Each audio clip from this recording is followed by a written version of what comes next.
며느리가 작정하고 나를 요양원에 보냈다. 3개월을 지내고 보니 끔찍한 생활이었다. 여러분 영상 시청하시기 전에 구독과 좋아요 눌러주시면 영상 제작에 큰 힘이 됩니다. 깊은 밤 11시 순자는 침대 머리맡에 낡은 전화기를 바라봤다. 복도에서 들려오는 간병인들의 발소리도 이제 멈췄고 60개 병실이 있는 이 요양원은 죽은 듯 조용했다. 민수한테 전화해야 하나? 아니야, 이 시간에 깨우면 안 되지. 순자는 스스로에게 중얼거렸다. 하지만 가슴속에서 터져 나오려는 울음을 더 이상 참을 수가 없었다. 떨리는 손으로 수화기를 들었다. 아들의 번호는 외워서 돌렸다. 벨소리가 5번 울렸을 때 졸린 목소리가 들렸다. 여보세요? 누구세요? 민수야. 엄마야. 엄마, 이 시간에 왜? 무슨 일 있어요? 순자의 목소리가 떨렸다. 민수야, 제발. 나 여기서 좀 데려가줘. 엄마가 이렇게 부탁하는 거 처음이지? 제발. 전화기 너머로 민수의 한숨 소리가 들렸다. 엄마, 우리 이미 얘기했잖아요. 집에서 혼자 계시다가 넘어지시면 어떡해요. 거기 시설도 좋고 간병인들도 24시간 계시고. 좋기는 뭐가 좋아. 순자의 목소리가 갑자기 높아졌다가 다시 작아졌다. 민수야, 엄마가 거짓말하니? 여기선 내가 사람이 아니야. 그냥 짐이야. 5해 전 그날을 순자는 지금도 생생히 기억한다. 여보, 가슴이 좀 답답해. 남편 기철이가 아침 식사를 하다 말고 가슴을 움켜쥐었다. 순자는 처음엔 체했나 보다 생각했다. 따뜻한 물을 끓여주려고 부엌으로 향하는데 뒤에서 쿵 하는 소리가 났다. 여보. 기철이는 식탁 옆에 쓰러져 있었다. 눈을 감은 채 숨을 쉬지 않고 있었다. 순자는 119에 신고했지만 이미 늦었다. 심장마비였다. 45년을 함께 산 남편이 단 10분 만에 세상을 떠났다. 그 후로 순자는 홀로 살았다. 처음에는 괜찮았다. 아니, 괜찮은 척했다. 엄마, 혼자 계시기 힘드시죠? 우리랑 같이 사실래요? 딸 서진이 장례식 후 조심스럽게 물었다. 아니야, 난 괜찮아. 이 집이 좋아. 너희 아빠랑 추억이 많은 곳이니까. 실제로 처음 몇 달은 정말 괜찮았다. 오히려 자유로웠다. 남편 눈치 보지 않고 드라마도 마음껏 볼 수 있었고 늦잠도 잘 수 있었다. 동네 친구들과 수다도 떨고 시장 구경도 다녔다. 하지만 시간이 지날수록 혼자라는 현실이 무겁게 다가왔다. 첫 번째 위기는 1년 후에 왔다. 독감에 걸려 3일 동안 꼼짝 못하고 누워 있었을 때였다. 열이 39도까지 올랐는데 아무도 모르고 있었다. 물 한 모금 마시기도 힘들었지만 자식들에게 연락하기가 미안했다. 감기 때문에 전화하면 애들이 걱정할 텐데. 그때 깨달았다. 내가 여기서 죽어도 며칠은 아무도 모르겠구나. 다행히 4일째 되던 날 옆집 김 여사가 요즘 순자 씨 안 보이네라며 문을 두드려줘서 병원에 갈 수 있었다. 하지만 그 경험으로 순자는 밤마다 불안해했다. 오늘 밤에 무슨 일이 생기면 어떡하지? 두 번째 위기는 2년 후였다. 동네 친구 영희가 갑자기 치매에 걸린 것이다. 순자야, 나 요즘 깜빡깜빡해. 어제 가스 끄는 걸 까먹었다가 위험할 뻔했어. 영희는 순자보다 2살 어렸다. 그런 영희가 점점 기억을 잃어갔다. 처음에는 사소한 것들부터 시작됐다. 열쇠를 어디 뒀는지, 약을 먹었는지 안 먹었는지. 그러다가 길을 잃기 시작했다. 순자야, 집이 어디지? 나 길을 모르겠어. 50년을 산 동네에서 길을 잃은 영희를 보며 순자는 섬뜩했다. 나도 저렇게 될 수 있구나. 영희는 결국 요양원에 들어갔다. 자식들이 더 이상 혼자 둘 수 없다고 판단한 것이다. 순자는 영희를 면회하러 갔다가 충격을 받았다. 누구세요? 왜 여기 왔어요? 영희가 순자를 알아보지 못했다. 40년 넘게 이웃으로 지낸 사이였는데 그날 밤 순자는 거울 앞에 서서 자신을 오래 바라봤다. 나도 언젠가 저렇게 될까? 민수와 서진의 얼굴을 잊어버릴까? 세 번째 위기는 작년 겨울이었다. 아들 민수가 회사 일 때문에 연락이 뜸해진 것이다. 엄마, 요즘 프로젝트가 너무 바빠서요. 이번 주말에는 못 갈 것 같아요. 한 주가 두 주가 되고 두 주가 한 달이 되었다. 순자는 매일 전화기 앞에 앉아 있었다. 민수에게 전화하고 싶었지만 바쁜 아들을 귀찮게 하고 싶지 않았다. 엄마, 밥은 제때 챙겨 드시죠? 가끔 민수가 전화를 걸어와 묻곤 했다. 응, 그럼. 아직 멀쩡해. 순자는 늘 이렇게 대답했다. 하지만 사실은 그렇지 않았다. 혼자 먹는 밥은 맛이 없어서 자주 거르곤 했다. 김치찌개를 끓여도 3일 동안 같은 음식을 먹어야 했다. 반찬을 사도 혼자서는 다 먹기 전에 상했다. 아휴, 이 많은 걸 언제 다 먹어. 순자는 하루가 멀다 하고 음식을 버려야 했다. 아까웠지만 어쩔 수 없었다. 가장 힘든 건 저녁 시간이었다. 해가 지고 나면 집안이 무덤처럼 조용해졌다. TV를 켜놓아도 혼자 보는 드라마는 재미가 없었다. 웃긴 장면이 나와도 웃어줄 사람이 없으니 덩그러니 소리만 났다. 하하. 순자는 억지로 웃어보기도 했다. 하지만 자신의 웃음소리가 더욱 쓸쓸하게 들렸다. 늦은 밤 거실에 앉아 있으면 자신의 존재가 세상에서 조금씩 사라지는 느낌이 들었다. 마치 투명 인간이 된 것 같았다. 하루 종일 아무와도 말을 나누지 않는 날이 이어졌다. 목소리를 안 써서 목이 쉬어가는 걸 느꼈다. 그러던 어느 날 순자는 이상한 실험을 해봤다. 안녕하세요. 오늘 날씨 좋네요. 텅 빈 거실에 대고 혼잣말을 해본 것이다. 자신의 목소리가 어떤지 확인하고 싶었다. 며칠 전부터 목소리가 갈라지는 것 같았거든. 김순자, 김순자, 김순자. 자신의 이름을 여러 번 불러봤다. 이상하게도 자신의 이름조차 낯설게 들렸다. 내가 정말 김순자가 맞나? 나는 지금 뭘 하고 있는 거지? 그 무렵부터 순자는 밤에 잠을 이루지 못했다. 침실이 너무 넓게 느껴졌다. 남편이 누웠던 자리가 계속 비어 있으니까. 처음에는 남편의 베개를 그대로 놔뒀다가 나중에는 치웠다가 다시 꺼내놨다가를 반복했다. 여보, 나 어떻게 살아야 할까? 빈 베개에 대고 물어봐도 대답은 없었다. 순자는 점점 건망증이 심해지는 것도 느꼈다. 가스를 켜놓고 깜빡하거나 현관문을 잠갔는지 확신이 서지 않아 몇 번씩 확인하러 나가곤 했다. 시장에 갔다가 뭘 사려고 했는지 기억이 안 나기도 했다. 메모를 해야겠네. 순자는 큰 종이에 해야 할 일들을 적어 냉장고에 붙였다. 아침 약 먹기, 가스 확인하기, 문 잠그기, 전기장판 끄기. 하지만 메모를 보는 것도 까먹을 때가 있었다. 딸 서진은 한 달에 한 번 정도 들렀다. 서진도 직장맘이라 바빴다. 중학교 1학년, 초등학교 4학년 두 아이를 키우며 직장도 다니니 시간이 없을 수밖에. 엄마, 좀 어떠세요? 많이 외로우시죠?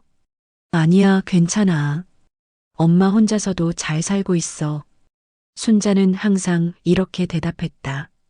서진에게 걱정을 끼치고 싶지 않았다. 하지만 서진이 돌아간 후면 더욱 허전했다. 내가 이렇게 자식들한테 거짓말하며 살아야 하나? 순자는 때로 솔직하게 말하고 싶었다. 엄마 많이 외로워. 하루 종일 아무하고도 말 안 하는 날이 많아. 밤에는 무서워서 잠도 못 자겠어. 하지만 그런 말을 하면 자식들이 걱정할 게 뻔했다. 그러던 올해 초 결정적인 사건이 일어났다. 새벽 2시 순자는 화장실에 가려고 일어났다. 어둠 속에서 벽을 짚으며 조심스럽게 걸었는데 거실 테이블 모서리에 발을 헛디뎠다. 쿵! 순자는 차가운 바닥에 그대로 넘어졌다. 허리와 무릎에 심한 통증이 왔다. 일어나려고 해도 힘이 없었다. 아, 아파. 순자는 30분 넘게 바닥에 누워 있었다. 핸드폰은 침실에 있어서 닿을 수 없었다. 벽에 걸린 전화기도 너무 멀었다. 이대로 죽는 건가? 그 순간 순자는 절망했다. 만약 뼈가 부러졌다면? 며칠 동안 아무도 모르고 여기 누워 있어야 한다면? 다행히 1시간 후에는 겨우 일어날 수 있었다. 큰 부상은 없었지만 허리와 무릎이 며칠 동안 아팠다. 무엇보다 정신적 충격이 컸다. 그날 아침 순자는 거울에 비친 자신을 봤다. 볼이 많이 꺼졌고 머리카락도 희끗희끗해졌다. 5년 전과는 완전히 다른 모습이었다. 나 혼자서는 안 되겠구나. 순자는 처음으로 인정했다. 자신이 더 이상 혼자 살기 어렵다는 사실을. 그래도 마지막까지 버티려고 했다. 자식들에게 부담을 주기 싫었다. 하지만 넘어진 후로 밤마다 불안했다. 또 넘어지면 어떡하지? 이번에는 정말 일어날 수 없으면? 침대에 누워서도 계속 그런 생각만 했다. 천장을 바라보며 내가 여기서 죽으면 누가 발견해 줄까? 며칠 만에 냄새로 알아차릴까? 그런 생각들이 꼬리에 꼬리를 물었다. 그리고 마침내 순자는 아들에게 전화를 걸었다. 민수야, 엄마가 넘어졌어. 뭐요? 어디 다치셨어요? 병원은 갔어요? 아니야, 큰 건 아니야. 그런데 민수야, 엄마 이제 혼자 사는 게 무서워. 처음으로 솔직하게 말했다. 더 이상 혼자 살 수 없다고, 도움이 필요하다고. 그날 민수와 서진이 모두 집에 왔다. 순자를 병원에 데려가 정밀 검사를 받게 했다. 다행히 뼈에는 이상이 없었지만 의사가 심각한 이야기를 했다. 어르신, 혈압도 높고 당뇨도 있으시네요. 그리고 의사는 잠시 망설이더니 말을 이었다. 기억력 검사도 받아보시는 게 좋겠어요. 순자의 가슴이 철렁했다. 기억력 검사. 그건 치매 검사를 의미했다. 일주일 후 검사 결과가 나왔다. 초기 치매 증상이 보입니다. 지금 혼자 생활하시기는 어렵겠어요. 의사의 말이 순자의 머릿속에서 계속 맴돌았다. 치매. 그 단어만으로도 순자의 미래가 어둠 속으로 빨려 들어가는 것 같았다. 집으로 돌아오는 길, 차 안에서 민수가 말했다. 엄마, 이제 혼자 계시면 안 될 것 같아요. 우리가 방법을 찾아볼게요. 순자는 창밖을 바라보며 생각했다. 이제 정말 끝이구나. 내 집에서의 마지막 시간들이구나. 그날 밤 순자는 집안을 천천히 둘러봤다. 거실의 낡은 소파, 남편과 함께 고른 식탁, 벽에 걸린 가족 사진들. 45년을 함께 산 이 집의 모든 것들이 이제 추억이 될 예정이었다. 여보, 나 이제 어떻게 되는 거지? 빈 침실에 대고 물었지만 역시 대답은 없었다. 다만 창밖으로 바람소리만 들려올 뿐이었다. 요양원에 들어온 지 정확히 3달하고 사흘. 처음에는 잠깐만 지내다 나가야지 하고 마음을 다잡았다. 의사가 말한 대로 다리 힘만 좀 기르고 기억력도 조금 나아지면 다시 집으로 돌아갈 수 있을 거라고 생각했다. 하지만 현실은 차가웠다. 아침 6시 30분 간병인이 문을 벌컥 열고 들어와 일어나세요. 세수하세요라고 재촉했다. 화장실도 정해진 시간에만 갈 수 있었다. 지금 안 되세요. 10분 후에 오세요라는 말을 수없이 들었다. 식사 시간에는 빨리 드세요. 다음 분 기다려요라며 등을 떠밀렸다. 민수야, 너 어렸을 때 엄마가 너한테 빨리 먹어 이랬니? 한 번도 안 그랬지? 그런데 여기선 매일 듣고 있어. 70살 먹은 엄마가. 순자의 목소리가 메어졌다. 어제 있었던 일이 떠올랐다. 점심 식사 후 순자는 복도 끝 창가에 앉아 밖을 내다보고 있었다. 가을 단풍이 아름다웠다. 집에 있을 때는 매일 보던 풍경이었는데 이곳에서는 유일한 위안이었다. 202호 어르신, 거기 앉아 계시면 안 되세요. 낙상 위험 구역이에요. 젊은 간병인이 순자의 팔을 붙잡고 일으켜 세웠다. 힘이 세서 순자는 비틀거렸다. 잠깐만. 나 이름 있어. 김순자야. 202호 어르신이 아니라. 네네 알겠어요. 어서 방으로 들어가세요. 그 간병인은 순자의 말을 듣지도 않고 등을 밀어 방으로 데려갔다. 마치 자신이 사람이 아니라 짐처럼 취급되는 기분이었다. 민수야, 엄마 이름이 뭐지? 갑자기 왜 그러세요? 김순자 아니에요? 맞아. 김순자. 그런데 여기선 아무도 내 이름을 불러주지 않아. 3개월 동안 한 번도. 202호 어르신, 이 어르신 할머니. 이런 말만 들어. 순자는 울먹이며 말을 이었다. 어제는 더 심했어. 새로운 젊은 간병인이 내 앞에서 동료한테 이분 치매 맞죠? 맨날 같은 얘기만 해요라고 하더라고. 내가 바로 옆에 서 있는데도. 민수는 잠시 말이 없었다. 순자는 그 침묵 속에서 아들도 자신을 부담스러워한다는 걸 느꼈다. 그래도 엄마, 거긴 안전하잖아요. 의사도 있고 간호사도 있고. 안전? 순자의 목소리에 쓴웃음이 섞였다. 민수야, 옆방 최할아버지 알지?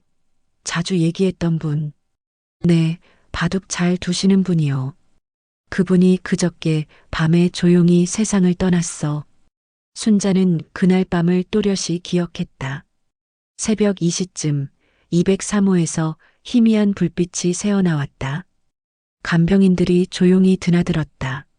아침에 일어나니 최할아버지의 침대는 이미 깨끗하게 정리되어 있었고 그의 물건들도 모두 사라져 있었다. 아무도 슬퍼하지 않았어, 민수야. 간병인도 다른 어르신들도. 침대 하나가 비었을 뿐이야. 그분이 85년을 살았는데 여기선 그냥 203호 퇴실 완료로 끝났어. 순자는 그때의 충격을 생생히 떠올렸다. 그분과 지난주까지만 해도 복도에서 만나면 인사를 나누었다. 오늘 날씨 좋네요. 점심 반찬이 맛있었어요. 같은 소소한 대화를. 그런데 하루아침에 그 모든 게 사라졌다. 마치 처음부터 존재하지 않았던 것처럼. 그날 아침 식사 시간 순자는 다른 어르신들에게 물어봤다. 최할아버지, 203호 최할아버지 아시죠? 어젯밤에. 누구? 바둑 잘 두시던 분이요. 키 크시고 안경 쓰신. 어르신들은 고개를 저었다. 기억하지 못하는 건지 기억하고 싶지 않은 건지 알 수 없었다. 죽음이 일상인 이곳에서는 누군가의 부재도 금세 익숙해지는 모양이었다. 민수야, 그때 엄마가 깨달았어.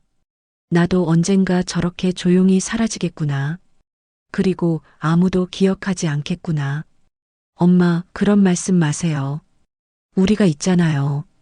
너희들이 있어도 소용없어. 여기 있는 동안은 내가 점점 사라져가는 거야. 매일매일 조금씩. 이름도 사라지고 존재감도 사라지고. 순자는 지난주에 있었던 일도 떠올렸다. 딸 서진이 면회를 왔을 때였다. 엄마 어떠세요? 좀 나아지셨어요? 순자는 그동안 쌓인 이야기를 하려고 했다. 음식 이야기, 간병인들 이야기, 다른 어르신들과의 소소한 일상들. 하지만 말을 시작하기도 전에 서진이 시계를 봤다. 엄마, 죄송한데 오늘 시간이 별로 없어요. 아이들 학원 데려다 줘야 해서. 30분 만에 면회는 끝났다. 순자가 하고 싶었던 말들은 모두 가슴속에 그대로 남았다. 그리고 서진이 떠난 후 복도에서 만난 간병인이 말했다. 따님이 참 바쁘시네요. 매번 이렇게 짧게 오시고.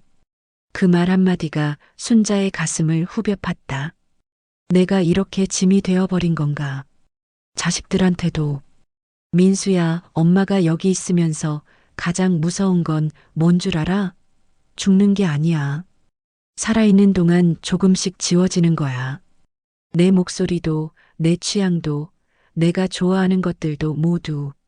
순자는 목이 메어 잠시 말을 멈췄다.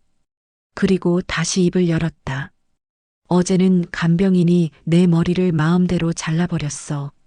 내가 짧게 자르지 말라고 했는데도 관리하기 편하게 해야 한다면서. 70년 동안 내 머리는 내가 결정했는데 이제는 그것도 안 되는구나 싶더라. 민수는 한동안 말이 없었다. 순자는 아들의 마음도 이해했다. 직장에서는 과장으로서 해야 할 일이 산더미고 집에는 중학생, 초등학생 두 아이가 있다. 며느리 지영이도 직장맘이라 바쁘기는 마찬가지다. 순자를 집으로 모셔가는 게 쉬운 일이 아니라는 걸 알고 있었다. 하지만 그날 밤 옆 침대에서 들려온 소리는 순자의 마지막 남은 희망마저 흔들어 놓았다. 어머니, 내일 면회 갈게요. 조금만 더 견뎌요. 205 박할머니가 자식과 통화하는 소리였다. 박할머니는 요양원에 들어온 지 벌써 2년이 넘었다고 했다. 네, 알았어요. 그럼 다음 주에. 네네, 바쁘신 거 알아요. 전화를 끊은 후 박할머니의 작은 흐느낌 소리가 들렸다. 순자는 그 소리를 들으며 자신의 미래를 보는 것 같았다. 나도 저렇게 될 건가. 점점 더 긴 간격으로 면회를 받다가 결국은 민수야, 엄마가 마지막으로 부탁할게. 여기서 죽고 싶지 않아. 내 이름으로, 내가 사람으로 대접받으면서 마지막을 보내고 싶어. 순자의 목소리는 더 이상 애원하는 톤이 아니었다. 단호하고 절실했다. 민수야, 엄마가 언제 너한테 이렇게 간절하게 부탁한 적 있니? 내가 어렸을 때도, 대학 갈 때도, 결혼할 때도 엄마는 내 뒤에서만 지켜봤잖아. 그런데 지금은 정말 절박해. 순자는 지난 3개월을 돌아봤다. 매일 아침 6시 30분에 일어나서 정해진 시간에 식사하고 정해진 시간에 잠들었다. 그 사이사이에 끼어든 것은 의미 없는 기다림뿐이었다. 다음 식사 시간을, 다음 면회를, 다음 잠자리를 기다리며 하루하루를 보냈다. 내가 이렇게 죽고 싶지 않아, 민수야. 번호로 불리면서 짐처럼 취급받으면서 죽고 싶지 않아. 내 집에서 내 이름으로 살다가 가고 싶어. 전화기 너머로 민수의 깊은 한숨이 들렸다. 엄마, 제가 한번 생각해 볼게요. 지영이랑도 얘기해보고. 민수야, 엄마 시간 많지 않을 것 같아. 여기 있으면 정말 빨리 늙어. 몸도 마음도. 제발, 제발 빨리 결정해줘. 순자는 수화기를 내려놓고 창밖을 내다봤다. 요양원 마당에 가로등 불빛 아래로 낙엽들이 떨어지고 있었다. 그 낙엽들처럼 자신도 조용히 떨어져 사라지기 전에 마지막만큼은 자신답게 살고 싶었다. 그날 밤 순자는 처음으로 확신에 찬 목소리로 중얼거렸다. 나 이렇게 죽고 싶진 않아. 내 이름으로 내 집에서 살아야 해. 복도에서 밤 순찰을 돌던 간병인의 발소리가 멀어져 갔다. 요양원의 긴 밤이 시작되었지만 순자는 더 이상 절망하지 않았다. 변화를 위한 첫걸음을 떼었으니까. 병원 침대에 누워있는 순자의 곁에서 아들 민수는 의자에 앉아 깊은 고민에 빠져 있었다. 어머니의 낙상 사고 후 일주일째 의사들은 계속 같은 말을 반복했다. 퇴원은 가능하지만 혼자 생활하시기는 어렵습니다. 민수는 지난 며칠 동안 잠을 제대로 못 잤다. 회사에서는 중요한 프로젝트를 맡고 있었고 집에서는 중학생 아들이 사춘기로 힘들어하고 있었다. 그런데 이제 어머니 문제까지. 민수야, 너 많이 힘들지? 순자가 아들의 피곤한 얼굴을 보며 조심스럽게 물었다. 민수의 눈 밑에는 다크서클이 짙게 드리워져 있었다. 아니에요, 엄마. 괜찮아요.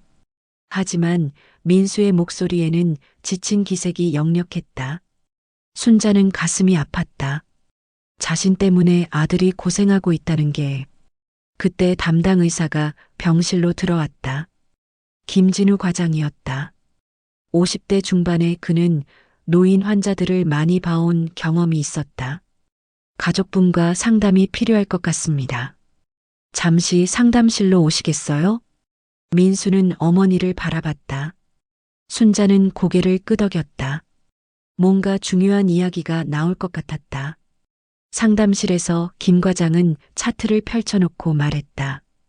어머님 상태를 전체적으로 말씀드리자면 신체적으로는 큰 문제 없습니다.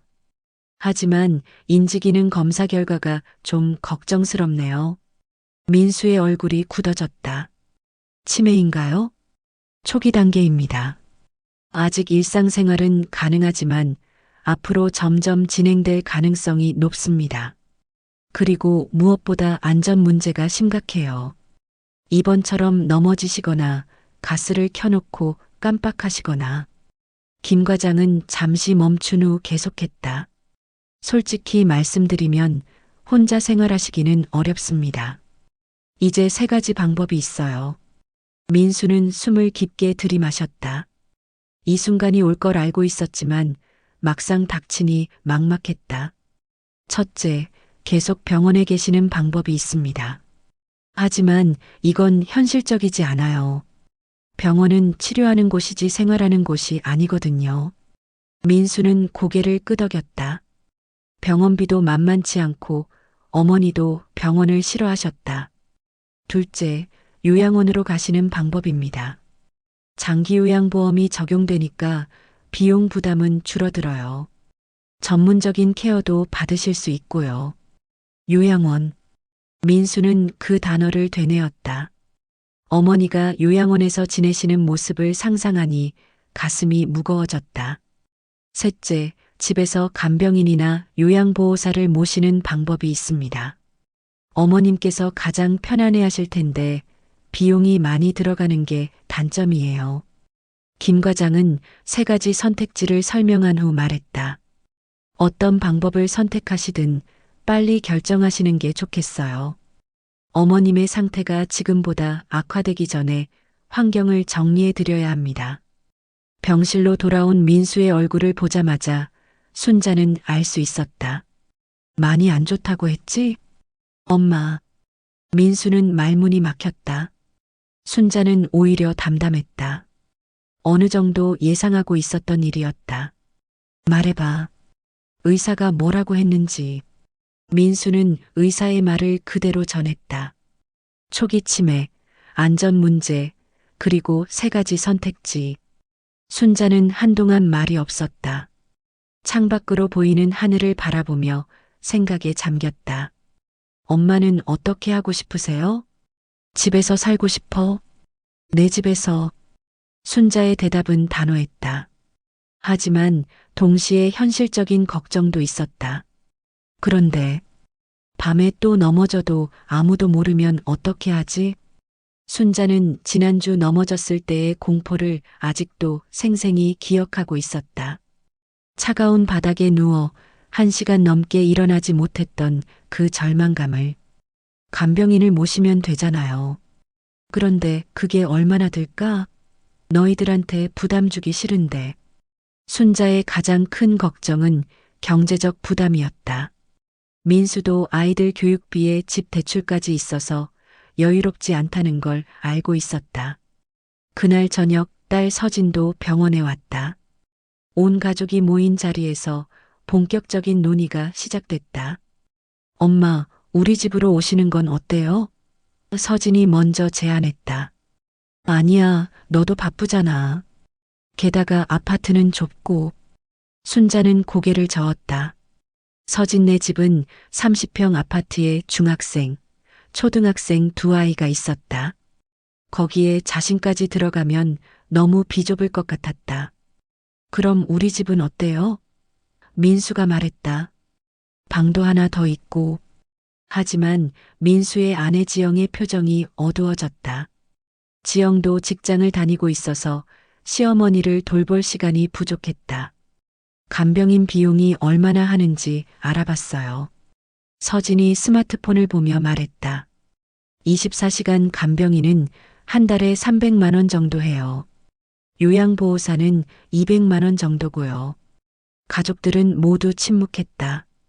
결코 작지 않은 금액이었다. 요양원은 어떨까요? 지영이 조심스럽게 물었다. 장기요양보험 적용되면 한 달에 50만 원 정도만 내면 된다고 하네요. 민수가 대답했다. 순자는 가족들의 대화를 들으며 마음이 무거워졌다. 자신이 가족들에게 경제적 부담이 되고 있다는 게 가장 괴로웠다. 엄마, 걱정하지 마세요. 우리가 다 해결할게요. 민수가 어머니의 손을 잡았다. 하지만 순자는 민수의 진심을 알고 있었다. 경제적으로 쉽지 않다는 것도. 그날 밤 순자는 혼자 생각에 잠겼다. 세 가지 선택지 모두 쉽지 않았다. 집에서 간병인을 모시면 가장 편하겠지만 가족들에게 부담이 될 것 같았다. 자식들 집으로 가는 것도 마찬가지였다. 며느리들의 눈치도 봐야 하고 손자 손녀들에게도 불편을 끼칠 것 같았다. 그렇다면 남은 건 요양원뿐이었다. 요양원. 순자는 몇 년 전 친구 영희를 면회 갔던 요양원을 떠올렸다. 깨끗한 시설, 친절한 직원들. 하지만 그곳의 어르신들 표정은 하나같이 무표정했다. 내가 저렇게 될까? 순자는 밤새 잠을 이루지 못했다. 다음 날 아침 담당 간호사가 들어와 말했다. 어르신, 퇴원 준비하셔야 해요. 더 이상 입원할 이유가 없거든요. 시간이 촉박했다. 하루 이틀 안에 결정을 내려야 했다. 그날 오후 민수가 진지한 표정으로 말했다. 엄마, 일단 요양원 몇 군데 알아봤어요. 주말에 같이 가보실래요? 순자는 마음속으로 저항했다. 하지만 다른 선택의 여지가 없다는 것도 알고 있었다. 그래, 한번 보자. 그 말을 하는 순자의 목소리는 체념에 가까웠다. 엄마, 꼭 들어가신다는 건 아니에요. 일단 어떤 곳인지만 보시는 거예요. 민수는 어머니를 위로하려 했지만 순자는 이미 결론을 내린 상태였다. 그날 저녁 국민건강보험공단에서 담당자가 왔다. 장기요양 등급 신청을 위한 방문 조사였다. 어르신, 혼자 세수하실 수 있으세요? 지금은 할 수 있어요. 옷 갈아입기는 어떠세요? 그것도 할 수 있고요. 목욕은 어떠세요? 순자는 잠시 망설였다. 사실 요즘은 목욕하기가 무서웠다. 미끄러질까봐. 좀 어려워요. 담당자는 체크리스트에 표시하며 계속 질문했다. 약 드시는 거 기억하세요? 가끔 까먹어요. 길 찾기는 어떠세요? 익숙한 곳은 괜찮은데 새로운 곳은 좀. 질문이 계속될수록 순자는 자신이 점점 무능력한 사람이 되어가는 기분이었다. 70년을 살아왔는데 이제는 세수하는 것부터 평가받아야 하다니. 화장실 사용은 어떠세요? 혼자 할 수 있어요. 그런데 밤에 가다가 넘어진 적이 있어요. 순자는 자신의 무력함을 하나하나 인정해야 했다. 그게 가장 괴로웠다. 조사가 끝난 후 담당자가 말했다. 등급 결과는 일주일 후에 나옵니다. 아마 2등급 정도 나올 것 같아요. 2등급이 뭐예요? 순자가 물었다. 장기요양 서비스를 받을 수 있는 등급이에요. 요양원 입소도 가능하고 재가 서비스도 이용할 수 있습니다. 그 말을 들으며 순자는 복잡한 심경이었다.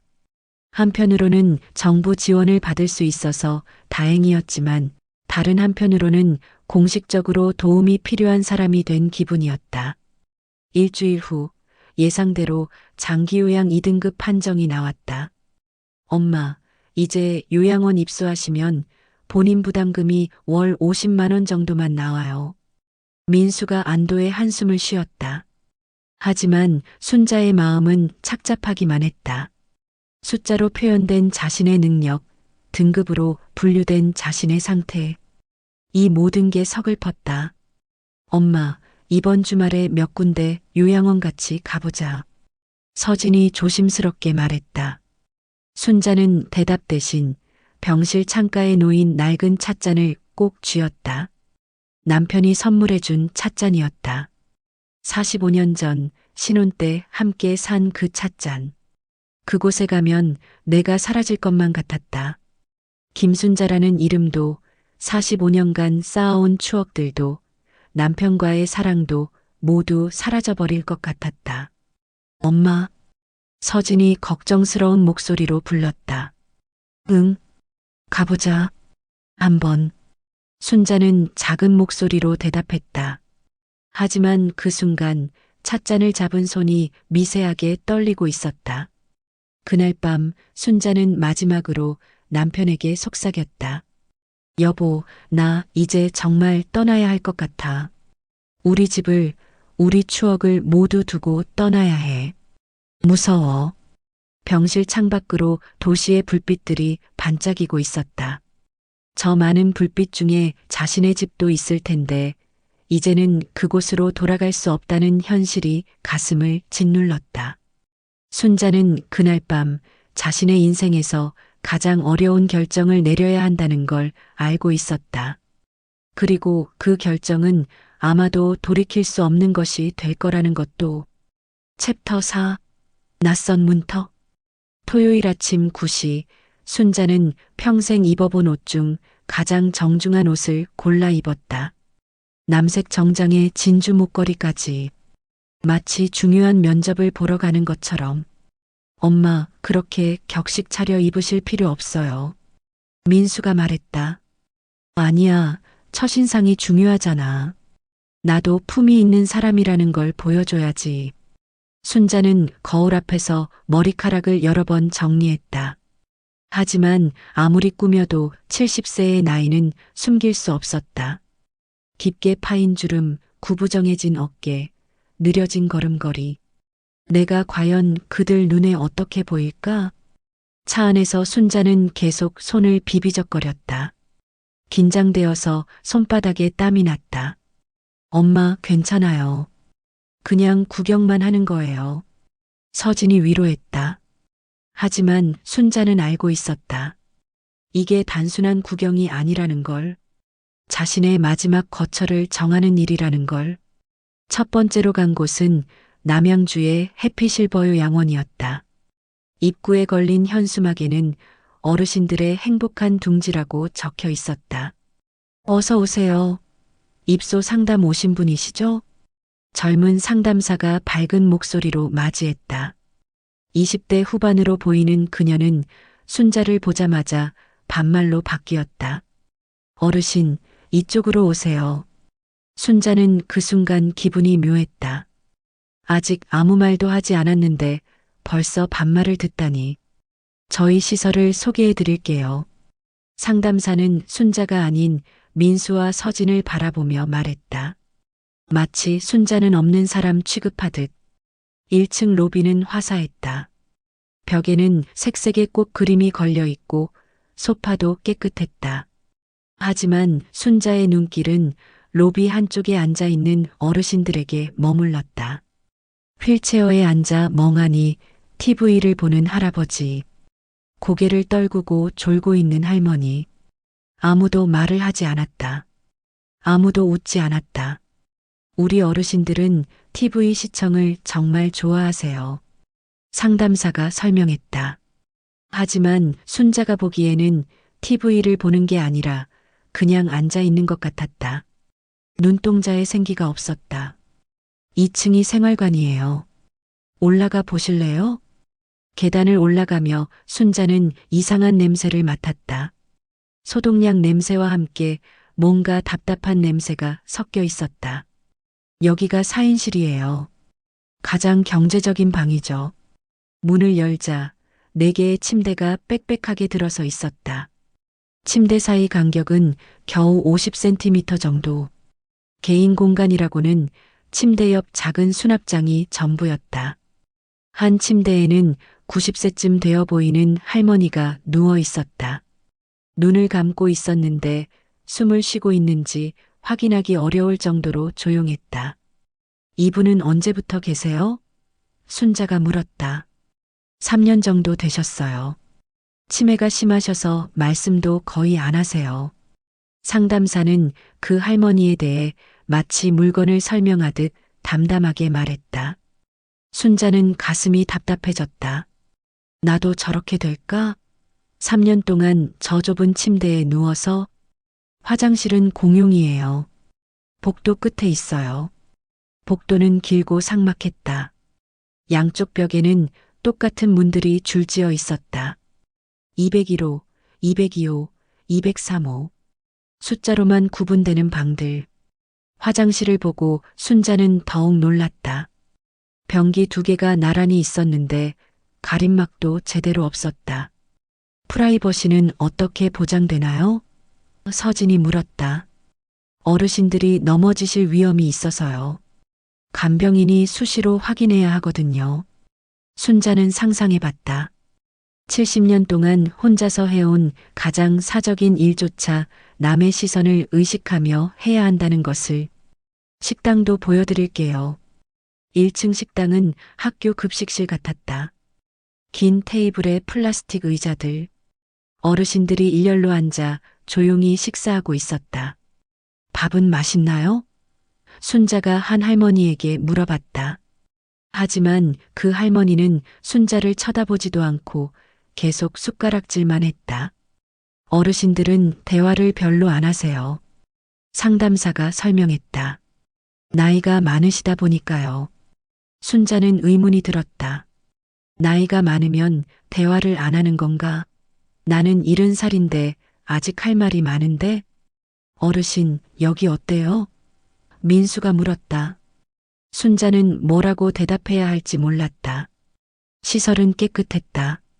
직원들도 친절했다. 하지만 뭔가 결정적으로 부족했다. 생기가 없어. 사람 냄새가 없어. 2번째로 간 곳은 시설이 더 좋았다. 실버타운이라는 이름답게 고급스러워 보였다. 여기는 호텔 같네요. 서진이 감탄했다. 로비에는 피아노까지 있었고 벽에는 유명한 화가의 그림들이 걸려 있었다. 우리는 단순히 요양원이 아니라 실버 리조트를 지향합니다. 40대 남자 상담사가 자신 있게 말했다. 하지만 순자는 첫 번째 요양원과 크게 다르지 않다는 걸 느꼈다. 시설은 좋았지만 사람들의 표정은 똑같이 무표정했다. 여기는 비용이 어떻게 되나요? 민수가 물었다. 2인실 기준으로 월 120만 원입니다. 가족들의 얼굴이 어두워졌다. 장기요양보험을 적용해도 본인 부담금이 상당했다. 좀 부담스럽긴 하네요. 민수가 중얼거렸다. 순자는 또다시 자신이 가족들에게 경제적 부담이 된다는 걸 실감했다. 3번째 요양원은 규모가 가장 컸다. 200명이 넘는 어르신들이 생활하고 있다고 했다. 규모가 크다 보니 다양한 프로그램이 있어요. 노래교실, 미술치료, 원예치료. 하지만 순자가 본 현실은 달랐다. 프로그램실에서는 대부분의 어르신들이 졸고 있었다. 강사 혼자 열심히 설명하고 있었지만 듣는 사람은 거의 없었다. 여기 계신 분들은 만족하시나요? 순자가 물었다. 네, 물론이죠. 다들 만족하고 계세요. 하지만 상담사의 대답은 기계적이었다. 실제로 어르신들에게 물어본 것 같지는 않았다. 복도에서 순자는 한 할아버지와 마주쳤다.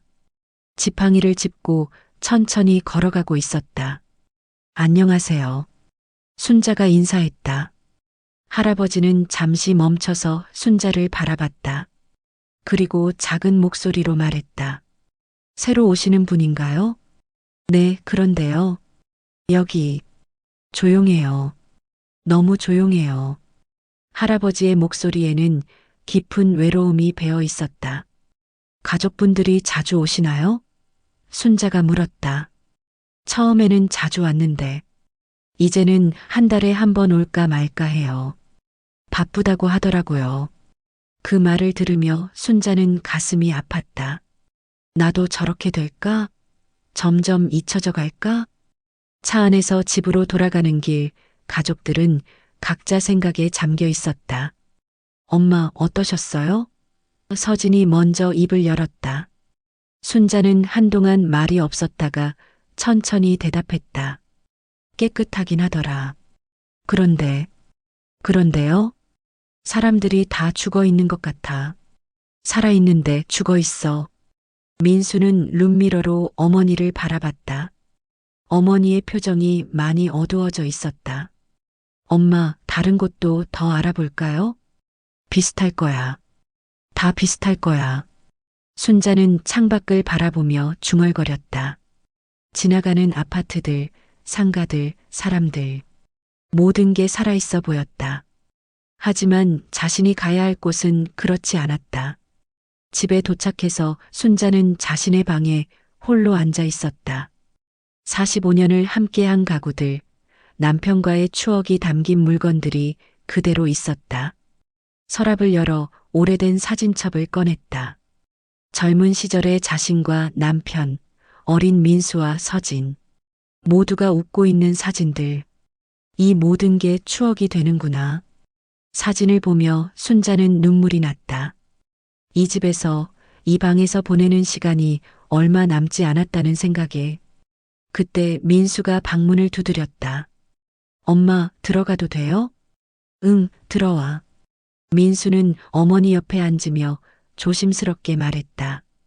엄마, 오늘 보신 곳 중에 그나마 괜찮은 데가 있었나요?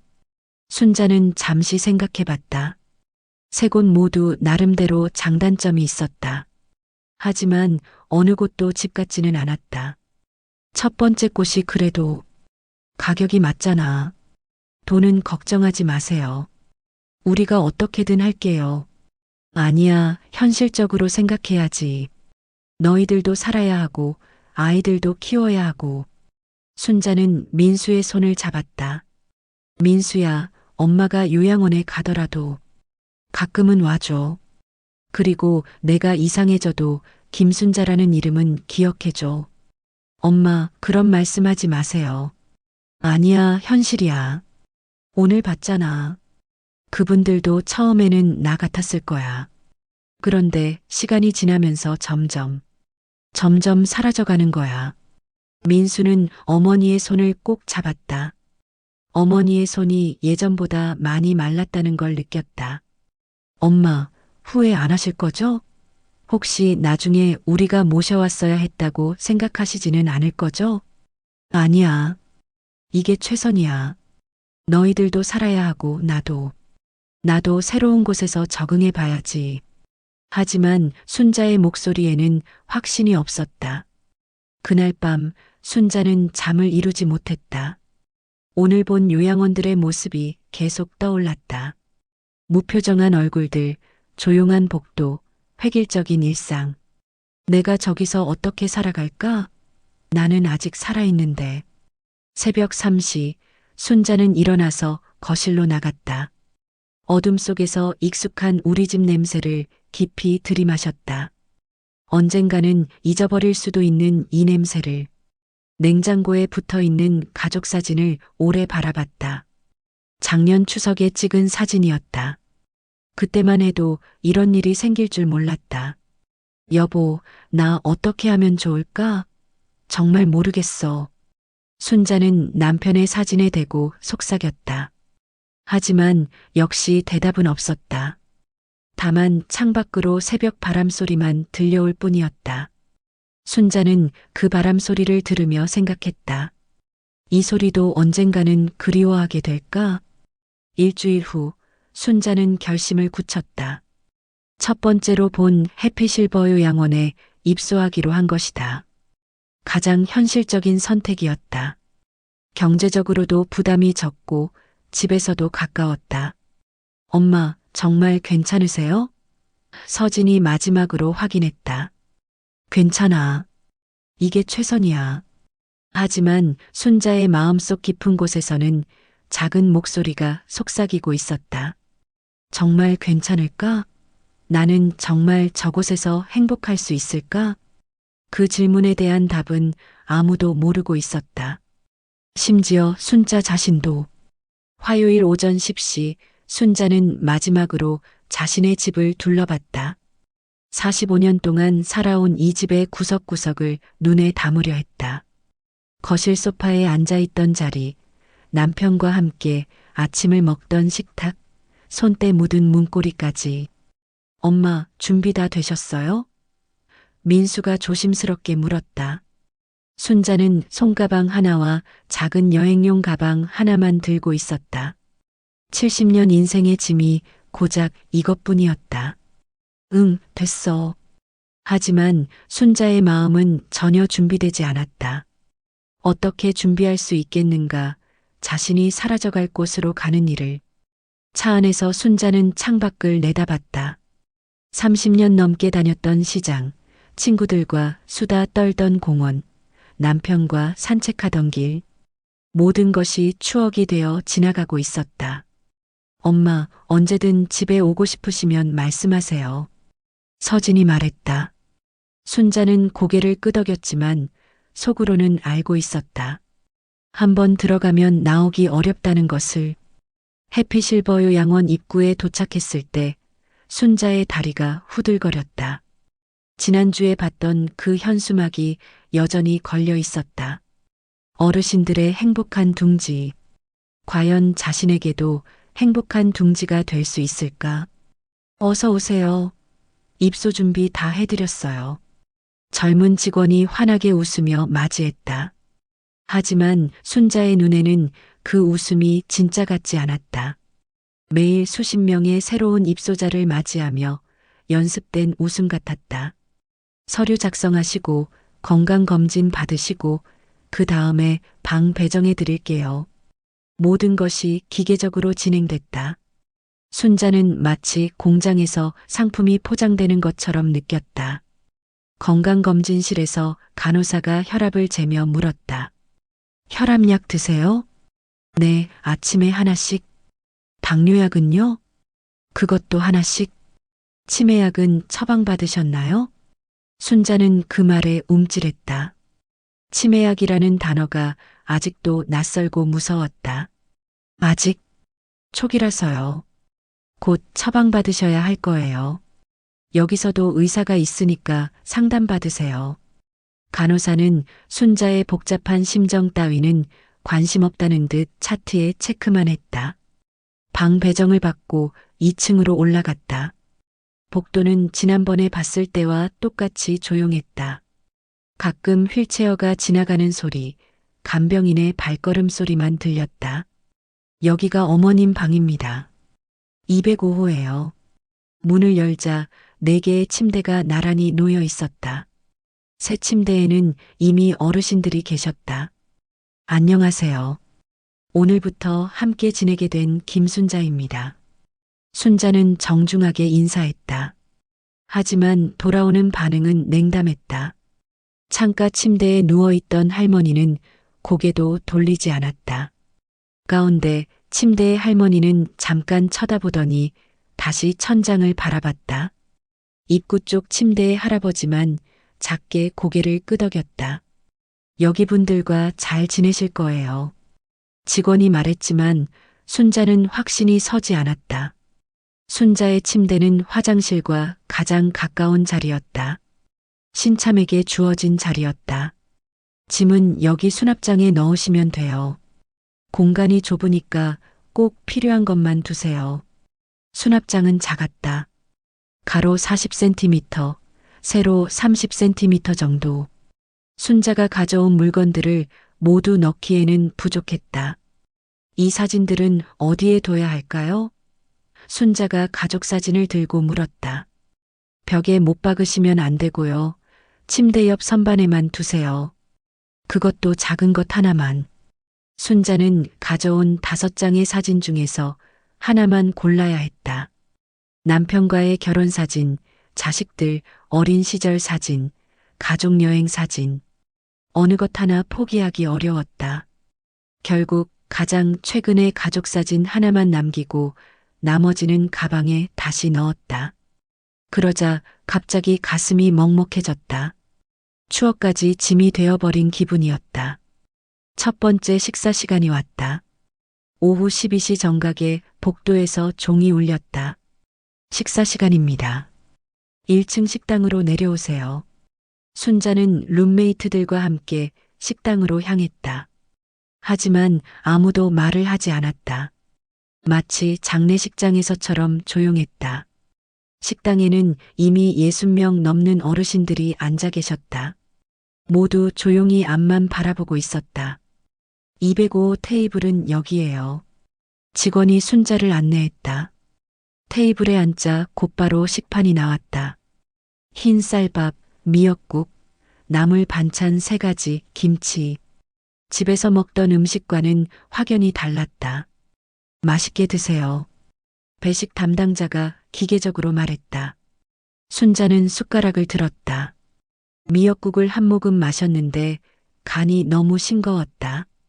집에서는 남편 취향에 맞춰 약간 짜게 끓였는데 여기는 모든 사람의 평균에 맞춘 맛이었다. 국이 좀 싱겁네요. 순자가 옆자리 할머니에게 말했다. 할머니는 고개도 들지 않고 계속 밥만 떠먹었다. 마치 순자의 말을 듣지 못한 것처럼. 식사 중에 옆 테이블에서 소동이 일어났다. 80대 할아버지 한 분이 갑자기 소리를 지르기 시작한 것이다. 여기가 어디야? 내 집에 보내줘.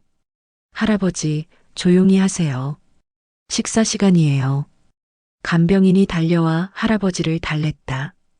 나 집에 가야 해. 아내가 기다리고 있어. 할아버지 아내분은 벌써 돌아가셨잖아요. 여기가 할아버지 집이에요. 간병인의 말에 할아버지는 더욱 흥분했다. 결국 간병인 둘이 할아버지를 부축해서 식당 밖으로 데리고 나갔다. 그 광경을 보며 다른 어르신들은 아무 반응도 보이지 않았다. 마치 일상적인 일인 양. 순자는 소름이 돋았다. 나도 저렇게 될까? 그럼 사람들이 저렇게 무반응으로 지켜볼까? 식사를 마치고 방으로 돌아가는 길, 순자는 복도 벽에 붙은 일정표를 봤다. 오전 6시 30분 기상, 7시 세면, 8시 아침 식사, 10시 오전 프로그램, 12시 점심 식사, 2시 오후 휴식, 4시 간식, 6시 저녁 식사, 8시 개인 시간, 9시 30분 취침.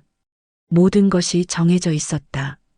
언제 일어나고, 언제 먹고, 언제 잠들지까지.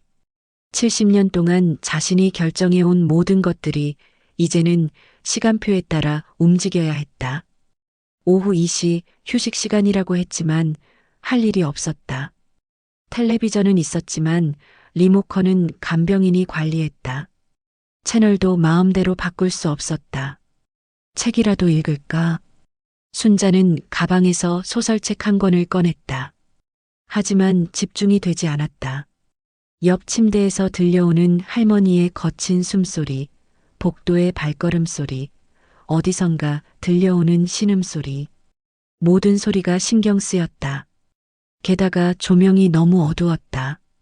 눈이 침침한 노인들을 배려한다며 형광등을 절반만 켜놓았는데 오히려 책 읽기에는 더 불편했다.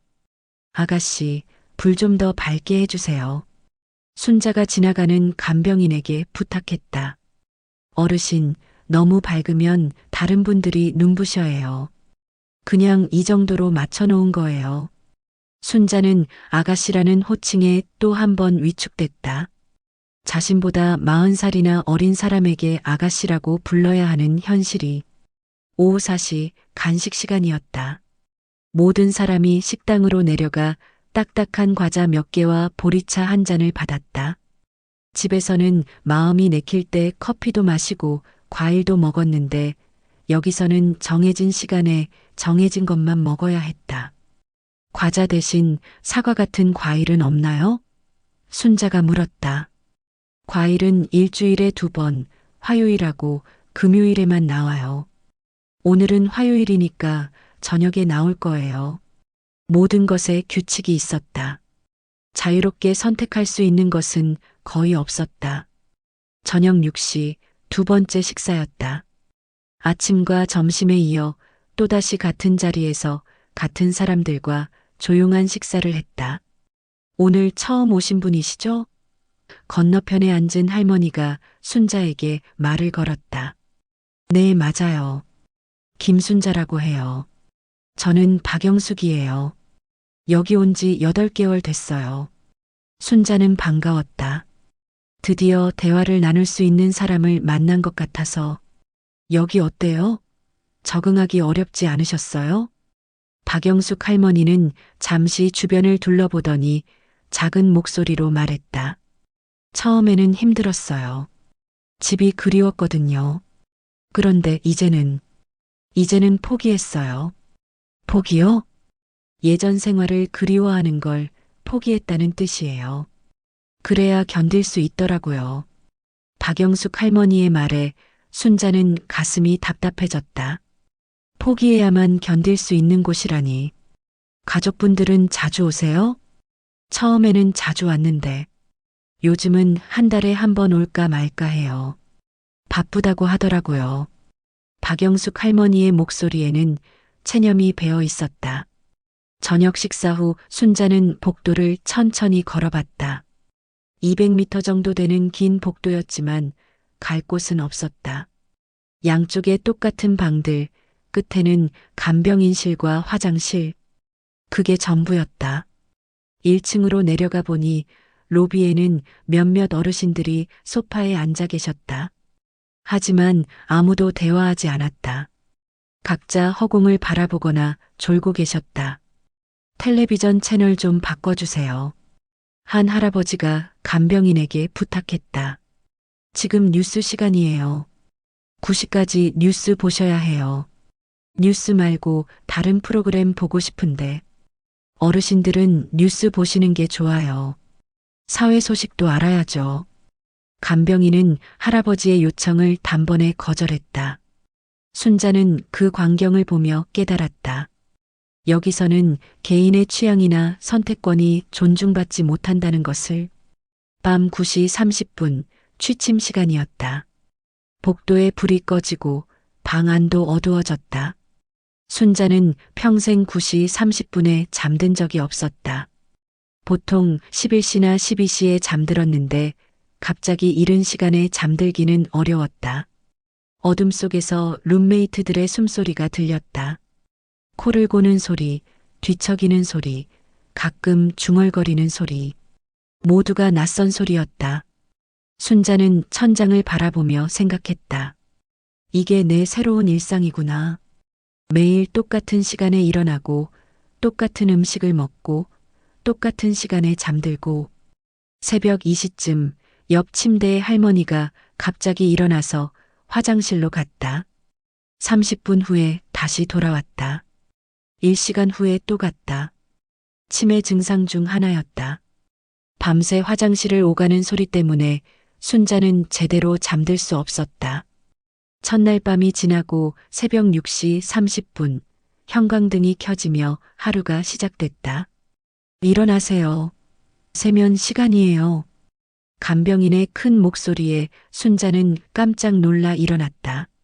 집에서는 알람 시계 소리에 천천히 눈을 뜨곤 했는데 여기서는 강제로 깨워졌다. 세면실에는 이미 줄이 서 있었다. 세면대 4개에 20명이 넘는 어르신들이 차례를 기다리고 있었다. 빨리 하세요. 뒤에 분들 기다려요. 간병인이 재촉했다. 순자는 평생 누군가에게 재촉받으며 세수한 적이 없었다. 70년 동안 자신의 속도대로 살아왔는데 이제는 모든 것이 남의 속도에 맞춰야 했다. 아침 식사도 어제와 똑같았다. 같은 자리, 같은 사람들, 비슷한 메뉴. 순자는 문득 궁금해졌다. 1년 후에도 이 자리에서 이 사람들과 같은 식사를 하고 있을까? 5년 후에는 내가 죽을 때까지 그 생각을 하니 갑자기 숨이 막혔다. 앞으로 수천 번, 수만 번 똑같은 일상을 반복해야 한다는 현실이 무겁게 다가왔다. 식사 후 순자는 화장실에 갔다. 변기에 앉아 있는데 갑자기 눈물이 났다. 어제까지만 해도 자신의 집, 자신의 화장실에서 아무 걱정 없이 볼일을 볼 수 있었는데 이제는 옆칸의 소리까지 다 들리는 이곳에서 용변을 봐야 했다. 내가 정말 여기서 살아갈 수 있을까? 순자는 속으로 물어봤지만 답은 나오지 않았다. 다만 화장실 환풍기 소리만 쓸쓸하게 돌아갈 뿐이었다. 그날 오후 순자는 로비에서 다른 어르신들을 관찰했다. 모두들 무표정했다. 웃는 사람이 없었다. 대화하는 사람도 거의 없었다. 마치 감정이 삭제된 사람들 같았다. 저분들도 처음에는 나처럼 힘들어했을 텐데 언제부터 저렇게 무감각해진 걸까? 순자는 그때 깨달았다. 이곳에서 살아남으려면 감정을 죽여야 한다는 것을, 기대를 버려야 한다는 것을, 그래야 견딜 수 있다는 것을. 하지만 순자는 아직 포기하고 싶지 않았다. 감정을 죽이고 싶지 않았다. 김순자로서 살고 싶었다. 그날 밤 순자는 침대에 누워 생각했다. 나는 이렇게 죽고 싶지 않아. 무표정한 얼굴이 되어서 죽고 싶지 않아. 내 이름으로, 내 감정으로 살다가 가고 싶어. 복도에서 간병인의 발소리가 멀어져 갔다. 긴 밤이 시작되었지만 순자는 포기하지 않기로 했다. 적어도 아직은. 요양원 첫날 저녁 9시 30분, 복도의 형광등이 하나씩 꺼져갔다. 순자는 침대에 누워 천장을 바라봤다. 70년 인생에서 가장 낯선 침대, 가장 낯선 천장이었다. 205호 소등 확인했습니다. 복도에서 간병인의 목소리가 들렸다. 순자는 그제야 깨달았다. 자신이 이제 205호의 네 번째 침대가 되었다는 것을, 김순자가 아니라 그냥 숫자 하나가 되었다는 것을. 옆 침대에서는 박정자 할머니가 벌써 코를 골고 있었다. 78세의 박 할머니는 요양원에 온 지 2년이 넘었다고 했다. 치매 3기로 대화는 거의 불가능했지만 밤에는 유독 소란스러웠다. 어머. 박 할머니가 잠꼬대를 시작했다. 창가 침대의 이술래 할머니는 당뇨 합병증으로 다리를 절단한 상태였다. 82세의 이 할머니는 밤마다 다리가 아프다며 신음을 내뱉곤 했다. 아이고 다리야. 아이고. 이 할머니의 작은 신음소리가 어둠을 가득 채웠다. 입구 쪽 침대에 김철수 할아버지만이 조용했다. 85세인 할아버지는 뇌경색으로 말을 거의 하지 못했다. 가끔 하는 소리만 낼 뿐이었다. 순자는 이 모든 소리들 속에서 잠을 청해야 했다. 집에서는 남편의 고른 숨소리 하나만 들으며 평온하게 잠들곤 했는데 이곳에서는 네 명의 서로 다른 고통이 뒤섞인 소음이 밤을 지배했다. 이게 내 새로운 밤이구나. 순자는 눈을 감아봤지만 잠이 오지 않았다. 옆에서 들려오는 박할머니의 잠꼬대가 점점 커졌다. 엄마 어디 있어요? 박할머니가 갑자기 소리를 질렀다. 순자는 깜짝 놀라 일어났다. 박할머니는 침대에서 일어나 더듬거리며 어디론가 가려고 했다. 할머니, 어디 가세요? 순자가 조심스럽게 물었다. 엄마 찾아야 해요. 엄마가 기다리고 있어요. 박할머니의 목소리는 간절했다. 순자는 가슴이 아팠다. 78세 할머니가 돌아가신 어머니를 찾고 있는 모습이 너무나 애처로웠다. 할머니, 이제 밤이에요. 누워서 주무세요. 아니에요. 엄마 찾아야 해요. 박할머니는 더욱 흥분했다. 그때 복도에서 간병인이 뛰어왔다. 또 시작이네요. 할머니, 여기가 집이에요. 엄마는 방에 계세요. 간병인은 익숙한 듯 박할머니를 침대로 눕혔다. 하지만 박할머니는 계속 중얼거렸다. 엄마, 엄마. 순자는 그 모습을 보며 섬뜩했다. 나도 언젠가 저렇게 될까? 70년을 살아온 기억들이 뒤죽박죽 섞여서 간병인이 나간 후 방은 다시 어둠에 잠겼다. 하지만 평온은 오래가지 않았다. 30분 후 이술래 할머니가 화장실에 가겠다고 벨을 눌렀다. 할머니, 또요? 30분 전에 갔다 왔잖아요. 간병인의 목소리에 짜증이 섞여 있었다. 정말 급해요. 제발. 하루에 몇 번을 가시는 거예요. 기저귀 차고 계시잖아요. 기저귀는 싫어요. 화장실로 가야 해요. 결국 간병인이 이 할머니를 휠체어에 태워 화장실로 데려갔다. 15분 후에 돌아왔지만 또 30분 후에 같은 일이 반복됐다. 순자는 잠들 틈이 없었다. 누군가는 계속 잠꼬대를 하고 누군가는 신음을 내뱉고 누군가는 화장실을 가야 한다고 벨을 눌렀다. 새벽 2시쯤 순자는 정말 견디기 어려워졌다. 집에서라면 지금쯤 깊이 잠들어 있을 시간이었다. 하지만 여기서는 1시간도 제대로 잠들 수 없었다. 이런 밤이 앞으로 몇 년이나 계속될까?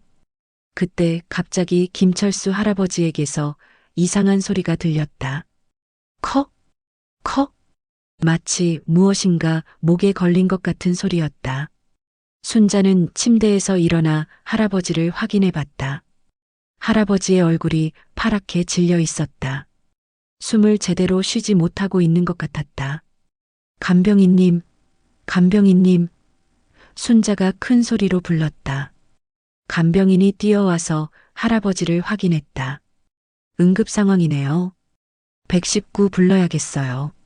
순자는 그 순간 깨달았다. 이곳에서는 죽음이 일상이라는 것을, 언제든 누군가가 갑자기 세상을 떠날 수 있다는 것을. 다행히 할아버지는 기관지에 가래가 걸린 것뿐이어서 큰 문제 없이 넘어갔다. 하지만 그 사건 이후 순자는 더욱 잠들 수 없었다. 내가 저렇게 되면 누가 알아챌까? 민수가? 서진이? 아니면 아무도 모른 채. 새벽 3시 순자는 침대에서 일어나 창가로 갔다. 작은 창문으로 보이는 바깥 풍경은 너무나 조용했다.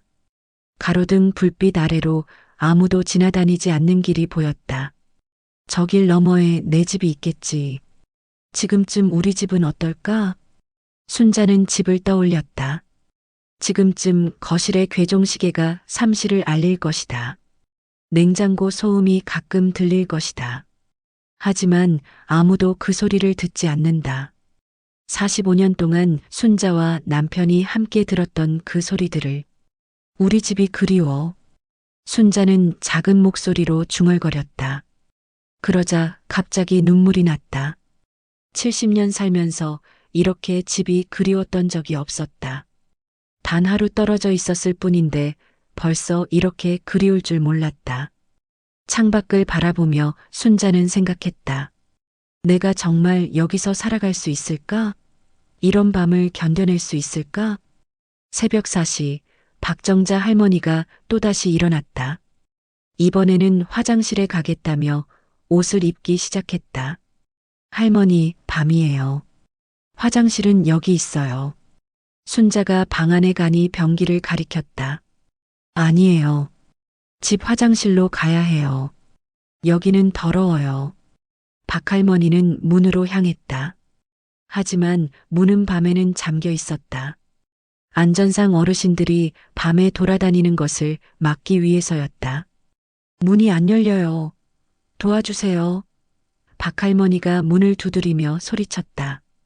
또다시 간병인이 왔다. 이번에는 박할머니에게 수면제를 먹였다.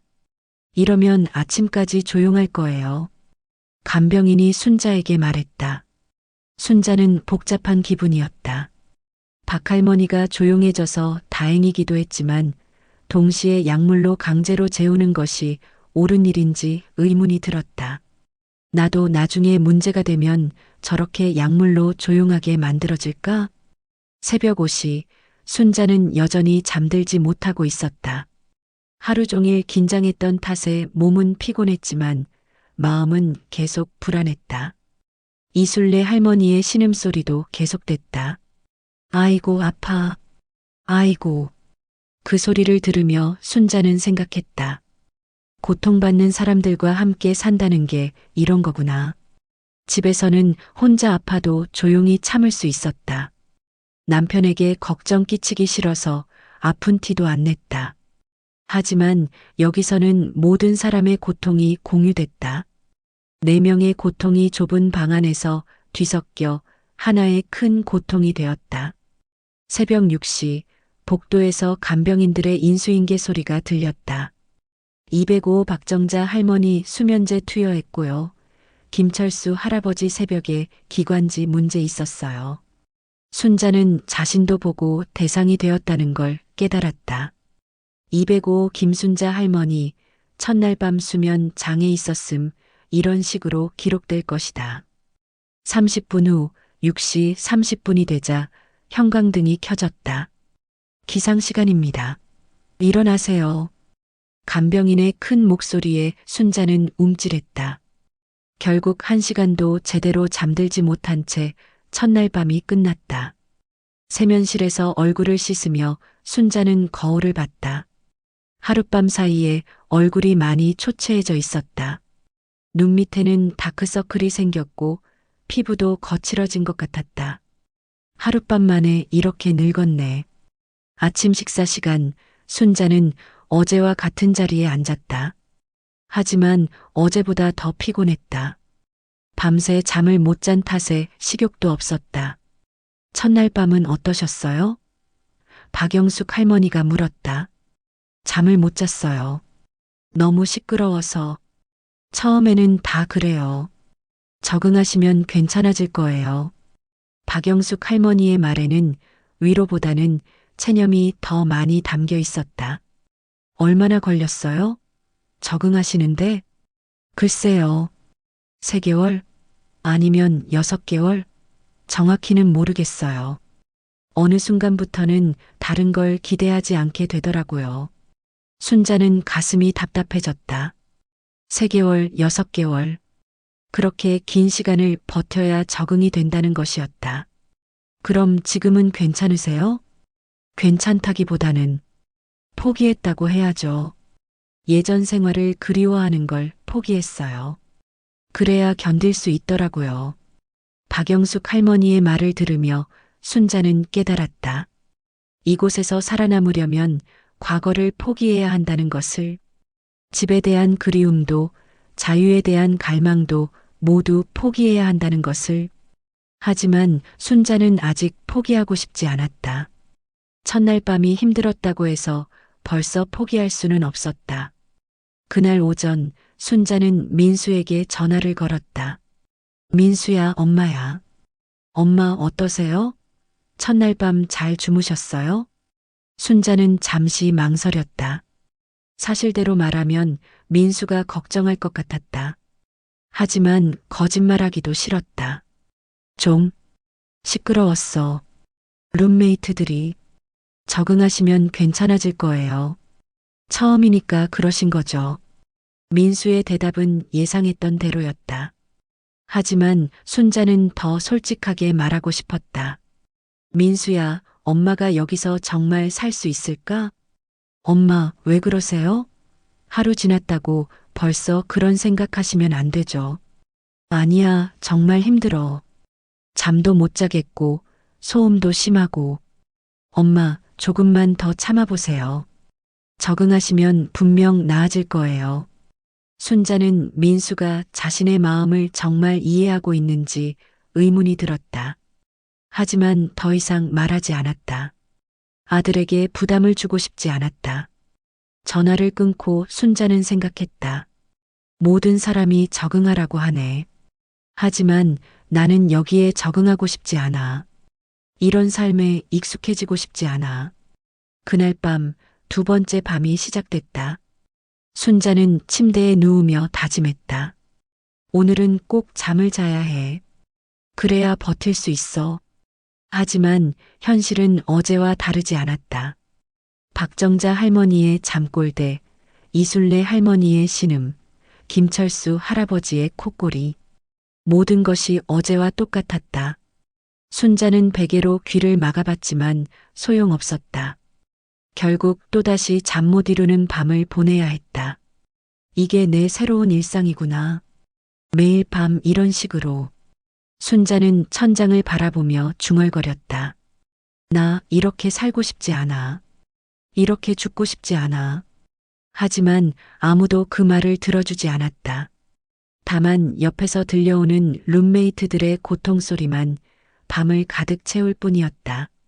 요양원 생활 2주째 되던 화요일 아침, 순자는 어느 정도 일과에 익숙해졌다. 6시 30분 기상, 7시 세면, 8시 아침 식사. 몸은 기계적으로 움직였지만 마음은 여전히 무겁기만 했다. 205 어르신들, 아침 드세요. 간병인이 방문을 열며 말했다. 순자는 그때마다 가슴이 답답해졌다. 205호 어르신들이라는 호칭.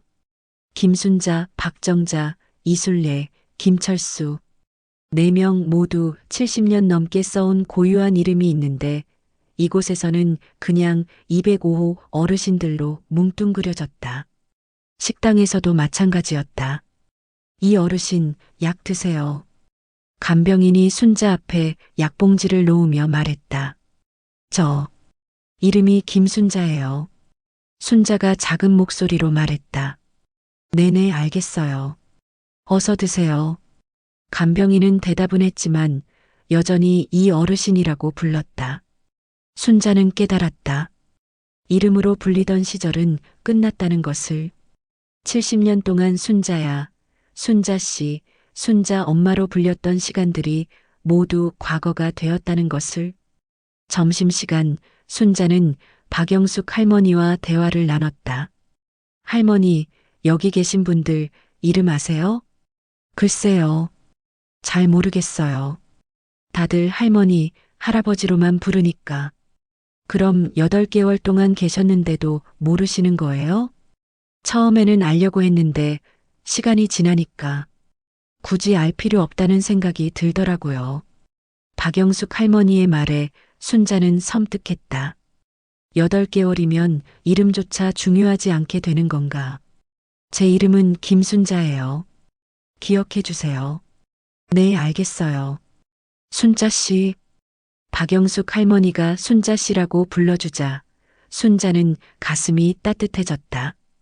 2주 만에 처음 들어보는 자신의 이름이었다. 오후 2시 휴식 시간이었다. 순자는 복도를 천천히 걸어봤다. 복도 벽에는 어르신들의 사진이 걸려 있었다. 이달의 웃는 얼굴이라는 제목 아래 몇 장의 사진이 있었다. 하지만 순자가 보기에는 억지로 웃는 표정들 같았다. 진짜 웃음이 아니라 카메라 앞에서 만든 웃음. 눈은 웃지 않고 입꼬리만 올라간 어색한 웃음들. 저분들 이름 아세요? 순자가 지나가는 간병인에게 물었다. 글쎄요. 그냥 2층 할아버지, 3층 할머니 이런 식으로 부르거든요. 간병인조차 어르신들의 이름을 모르고 있었다. 200명이 넘는 사람들이 살고 있지만 이름으로 불리는 사람은 거의 없었다. 그날 저녁 충격적인 일이 일어났다. 영숙 할머니가 안 보이네. 순자가 식당에서 중얼거렸다. 박영숙 할머니가 고개를 갸우뚱했다. 영숙 할머니요? 네, 203호에 계시던 박영숙 할머니요. 항상 창가 자리에 앉으시던 분. 아, 그분 말씀이세요? 그분 어젯밤에 돌아가셨어요. 순자는 깜짝 놀랐다. 어제까지만 해도 복도에서 마주쳐 인사를 나눴던 분이었다. 갑자기요? 아프셨나요? 심장마비였대요. 새벽에 조용히 가셨다고 하네요. 순자는 더욱 놀랐다. 갑작스러운 죽음보다도 그것을 이렇게 담담하게 받아들이는 분위기가 충격적이었다. 장례식은 언제 하시는 거예요? 글쎄요. 가족들이 조용히 처리한다고 하던데. 순자는 203호 쪽을 바라봤다. 어제까지 박영숙 할머니가 앉아 계시던 자리에는 이미 다른 분이 앉아 계셨다. 마치 처음부터 그분이 그 자리의 주인이었던 것처럼. 참 빠르네요. 벌써 다른 분이 오셨네요. 여기는 대기자가 많거든요. 한 자리 비면 바로 채워져요. 박영숙 할머니의 말에 순자는 오싹했다. 사람이 죽으면 바로 다른 사람으로 대체되는 곳. 마치 공장의 부품 같았다. 그날 밤 순자는 잠들기 전에 생각했다. 박영숙 할머니의 이름을 기억하는 사람이 얼마나 될까? 다음 날 아침 순자는 직원에게 물어봤다. 어제 돌아가신 203호 할머니 성함이 어떻게 되시죠? 잠깐만요. 간병인이 차트를 확인했다. 박영숙 어르신이요. 그분과 친하게 지냈는데 가족분들 연락처를 알 수 있을까요? 그건 개인정보라서 알려드릴 수 없어요. 죄송해요. 순자는 한 사람의 죽음을 제대로 애도할 방법조차 없다는 걸 깨달았다. 2주 동안 매일 마주치며 안부를 묻던 사이였는데 그분의 마지막을 배웅할 기회조차 주어지지 않았다. 점심시간 순자는 203호에 새로 오신 분에게 인사했다. 안녕하세요. 김순자라고 해요. 아, 네. 저는 정미자예요. 새로 오신 정미자 할머니는 75세였다. 아직 요양원 생활에 적응하지 못해 불안해하고 계셨다. 전에 계시던 분은 어떤 분이셨어요? 정미자 할머니가 물었다. 박영숙 할머니셨어요. 참 좋은 분이셨는데. 돌아가셨나요? 네, 어젯밤에. 정미자 할머니의 얼굴이 어두워졌다. 자신이 누군가의 죽음 위에 앉아 있다는 현실이 무거웠을 것이다. 무서워요. 나도 여기서 죽는 건가요? 그런 생각 마세요. 우리 모두 열심히 살아야죠. 순자는 정미자 할머니를 위로했지만 속으로는 같은 두려움을 갖고 있었다. 일주일 후 또 다른 충격이 있었다. 1층에서 항상 혼자 앉아 계시던 한 할아버지가 갑자기 보이지 않았다. 저 할아버지 어디 가셨어요? 순자가 간병인에게 물었다. 아, 중환자실로 옮겨졌어요. 폐렴이 심해져서. 언제 돌아오시나요? 글쎄요. 나이가 많으셔서. 간병인의 말투에서 순자는 느꼈다. 그 할아버지가 돌아오지 못할 거라는 걸. 그분 성함이 뭐예요? 차트 봐야 알겠는데요. 간병인조차 그 할아버지의 이름을 모르고 있었다. 6개월 넘게 1층 로비에서 매일 봤던 분인데도 그날 저녁 순자는 민수에게 전화했다. 민수야, 엄마야. 엄마 어떠세요? 많이 적응하셨어요? 민수야, 여기 사람들이 자꾸 돌아가셔. 엄마, 그런 곳이니까요. 나이 많은 분들이 계시는 곳이잖아요. 그런데 아무도 그분들 이름을 기억하지 않아. 죽어도 그냥 사라져. 순자의 목소리가 떨렸다. 엄마, 너무 우울하게 생각하지 마세요. 거기서 새로운 친구들도 사귀시고. 민수야, 엄마 이름 기억하지? 김순자. 꼭 기억해줘. 엄마, 왜 갑자기 그런 말씀을 하세요? 여기서는 아무도 내 이름을 불러주지 않아. 2주 동안 한 번도. 그러니까 너라도 기억해줘. 민수는 잠시 말이 없었다. 어머니의 심정을 이해하려고 노력하는 것 같았다. 엄마, 제가 주말에 갈게요. 그리고 꼭 순자 엄마라고 불러드릴게요. 고마워, 민수야. 전화를 끊고 순자는 생각했다. 아들이 오는 주말까지 또 며칠을 버텨야 한다. 이름 없이 3주째 되던 어느 날 순자는 놀라운 발견을 했다. 간병인들끼리 대화하는 걸 우연히 들었는데 어르신들을 호실 번호로 부르고 있었다. 205-1이 약 안 드시려고 해요.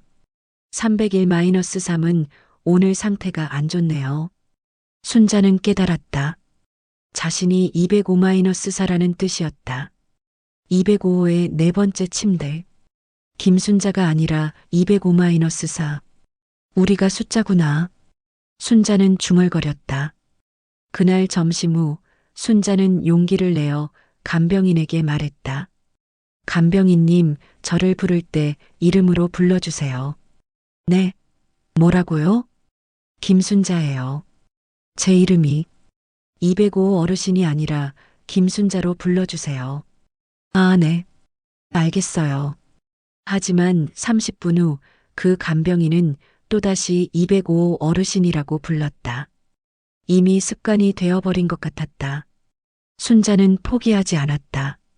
다른 간병인에게도 같은 부탁을 했다. 제 이름은 김순자예요. 기억해 주세요. 네, 김순자 어르신. 처음에는 이름을 불러주겠다고 했지만 시간이 지나면 다시 어르신이나 할머니로 돌아갔다. 한 달이 지났을 때 순자는 절망했다. 아무도 자신의 이름을 기억하려 하지 않았다. 심지어 같은 방의 룸메이트들도 서로의 이름을 부르지 않았다. 옆자리 할머니, 물 좀 주세요. 창가 할머니, 창문 좀 열어주세요. 모두가 옆자리, 창가, 입구 쪽 이런 식으로만 불렀다. 이름은 필요 없었다. 어느 날 아침 순자는 거울을 보며 자신에게 말했다. 안녕, 김순자. 오늘도 잘 견뎌보자. 스스로라도 자신의 이름을 불러주고 싶었다. 잊혀지지 않기 위해서. 그날 오후 새로운 입소자가 왔다. 80세의 이정희 할아버지였다. 안녕하세요. 저는 김순자라고 해요. 순자가 먼저 인사했다. 아, 반갑습니다. 이정희입니다. 정희 할아버지, 여기 적응하기 어려우실 텐데 뭐든 물어보세요. 고맙습니다. 순자 할머니. 이정희 할아버지가 순자 할머니라고 불러주자 순자는 눈물이 날 뻔했다. 한 달 만에 들어보는 자신의 이름이었다. 정희 할아버지, 우리 서로 이름으로 불러줘요. 여기서는 이름이 사라지거든요. 무슨 말씀이세요? 여기 계시다 보면 아실 거예요. 이름보다는 숫자가 되어가는 곳이에요. 이정희 할아버지는 아직 이해하지 못하는 표정이었다. 하지만 며칠 후에는 알게 될 것이다. 자신도 점점 이름을 잃어간다는 것을. 한 달 반이 지났을 때 순자는 포기하고 싶어졌다. 매일 같은 일상, 이름 없는 생활, 개성 없는 하루하루. 모든 것이 회색빛이었다. 그러던 어느 날 복도에서 우연히 들은 대화가 순자를 깨웠다. 그 할머니 이름이 뭐였지? 글쎄, 기억 안 나네. 그냥 3층 할머니 아니었나? 3층에 할머니가 몇 분인데. 아, 맞다. 잘 모르겠네. 그들이 말하는 건 일주일 전에 돌아가신 할머니였다. 5년 동안 이곳에서 지내셨던 분인데 돌아가신 지 일주일 만에 벌써 이름이 기억나지 않는다는 것이었다.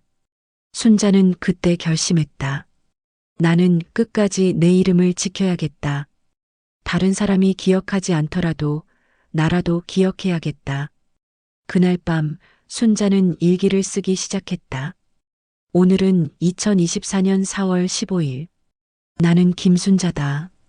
70세이고 남편 김기철과 45년을 살았다. 아들 민수, 딸 서진이 있다. 나는 김순자다. 매일 밤 자기 전에 자신의 이름과 정체성을 기록했다. 잊지 않기 위해서, 사라지지 않기 위해서. 어느 날 아침 이정희 할아버지가 순자에게 말했다. 순자 할머니 고마워요. 뭐가요? 계속 제 이름을 불러주셔서요. 다른 분들은 그냥 할아버지라고만 하는데 할머니만 정희 할아버지라고 불러주시거든요. 순자는 미소를 지었다. 자신이 누군가의 이름을 지켜주고 있다는 게 뿌듯했다. 우리 서로 이름을 지켜줘요. 여기서 이름이 사라지면 정말 끝인 것 같아요. 네, 꼭 그럴게요, 순자 할머니. 그날부터 순자와 정희 할아버지는 서로의 이름을 지켜주는 동지가 되었다. 다른 사람들이 모두 잊어버려도 적어도 두 사람은 서로를 기억하기로 했다. 하지만 시간이 지날수록 순자는 깨달았다. 이름을 지키는 것이 얼마나 어려운 일인지. 매일 똑같은 일상, 개성을 말살하는 시스템, 숫자로 관리되는 현실. 모든 것이 이름을 지우려 했다. 그래도 순자는 포기하지 않았다. 매일 밤 일기에 적었다. 나는 김순자다. 오늘도 김순자로 살았다. 내일도 김순자로 살 것이다. 이름을 지키는 것. 그것이 순자가 이곳에서 찾은 유일한 저항이었다. 요양원 생활 3개월째 되던 어느 밤, 순자는 침대 머리맡에 둔 가족 사진을 오래 바라봤다. 웃고 있는 남편과 자식들, 그리고 자신. 사진 속의 순자는 지금과는 완전히 다른 사람 같았다. 눈에 생기가 있었고 미소가 진짜였다. 내가 언제부터 이렇게 변했을까? 거울을 보면 3개월 전과는 다른 사람이 되어 있었다. 체중이 5kg이나 빠졌고 어깨는 더욱 구부정해졌다. 무엇보다 눈빛이 달랐다. 희망이 사라진 눈빛. 그날 밤 순자는 특별한 꿈을 꾸었다. 남편 기철이가 나타난 것이다. 순자야, 왜 이렇게 되었어? 꿈속의 남편은 걱정스러운 표정이었다. 순자는 꿈인 줄 알면서도 남편에게 털어놓았다. 여보, 나 여기서 죽고 싶지 않아. 이렇게 사라져가고 싶지 않아. 그럼 나와. 우리 집으로 돌아와. 어떻게? 나 혼자서는 안 된다고 했잖아. 민수와 서진이가 있잖아. 너무 걱정하지 마. 남편의 따뜻한 목소리에 순자는 눈물을 흘렸다. 꿈에서 깨어난 후에도 그 목소리가 귓가에 맴돌았다. 여보 말이 맞아. 나 이렇게 죽으면 안 돼. 순자는 그날 아침 일찍 일어나 결심을 굳혔다. 더 이상 이곳에서 조용히 사라져갈 수는 없었다. 마지막만큼은 자신답게 집에서 보내고 싶었다. 오전 10시 순자는 민수에게 전화를 걸었다. 민수야, 엄마야. 엄마 어떠세요? 오늘 목소리가 좀 다르네요. 민수야, 엄마 여기 더는 못 있겠다. 엄마, 또 그런 말씀하세요? 적응하려고 노력하셔야죠. 아니야, 진짜야. 나 여기서 죽고 싶지 않아. 내 집이라도 좋으니 같이 살자. 순자의 목소리는 평소와 달리 단호했다. 민수는 어머니의 진심을 느꼈다. 엄마, 정말 힘드세요? 응, 정말 힘들어. 매일 죽고 싶어. 이렇게 사라져가는 게 무서워. 민수는 잠시 말이 없었다. 3개월 동안 어머니가 적응하시기를 기다렸지만 오히려 더 힘들어 하시는 것 같았다. 엄마, 생각해 볼게요. 지영이랑도 상의해보고. 민수야, 제발. 엄마가 이렇게 부탁하는 거 처음이지? 그날 저녁 민수와 서진, 그리고 며느리 지영까지 모여서 가족회의를 했다. 순자의 간절한 호소를 들은 후였다. 어머니가 정말 많이 힘들어 하시는 것 같아요. 서진이 먼저 말했다. 그렇긴 한데, 현실적으로 어떻게 돌봐야 할지. 지영이 고민스러워했다. 민수가 입을 열었다. 우리가 번갈아가며 돌보면 어떨까요? 한 달씩 우리 집, 서진이네 집. 그게 가능할까요? 지영이 물었다. 간병인을 부분적으로 쓰고 우리가 돌아가면서 보조하는 거죠. 서진도 동의했다. 저도 찬성이에요. 어머니가 그렇게 원하시는데. 하지만 경제적 부담이 문제였다. 간병인 비용과 의료비를 생각하면 만만치 않았다. 돈은 제가 알아서 할게요. 민수가 결심한 듯 말했다. 적금도 깨고 대출도 받아서라도. 그날 밤 순자에게 전화가 왔다. 민수였다. 엄마, 우리가 모셔갈게요. 순자는 순간 말을 잇지 못했다. 3개월 동안 간절히 바랐던 말이었다. 정말, 정말이니?